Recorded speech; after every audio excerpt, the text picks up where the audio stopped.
দেখে গেলে স্যারের নোট দেখে গেলে আমার পরীক্ষা মোটামুটি প্রিপারেশন ভালো হয়ে গেছে। আলহামদুলিল্লাহ।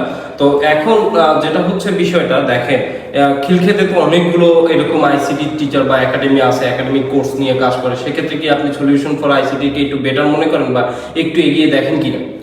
জি ভাই, আমার মতে সলিউশন ফর আইসিটি একটু বেটার আছে, কারণ আমার যেসব বন্ধুরা খিলক্ষেতে আইসিটি বিভিন্ন কোচিং করছে আমি দেখছি তাদের তুলনায় আমার একটু পজিশন একটু ভালো অবস্থায় আছে। তাদের থেকে ইনশাল্লাহ তাদের থেকে তাড়াতাড়ি আমার সিলেবাস কমপ্লিট হয়ে যায়। যাক আলহামদুলিল্লাহ, আমরা চাই আপনার সিলেবাসটা খুব তাড়াতাড়ি শেষ হোক এবং আপনি খুব ভালো একটা নাম্বার পান।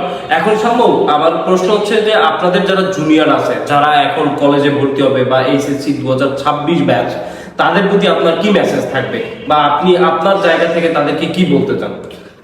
প্রথমত জুনিয়রদেরকে আমি এটাই বলতে চাচ্ছি যে তোমরা সময় দেরি আর টাইম নষ্ট না করে এই কোর্সে তাড়াতাড়ি জয়েন করো, কেননা আমিও তোমাদের মতো যখন এসএসসি দেই প্লাস যখন আমার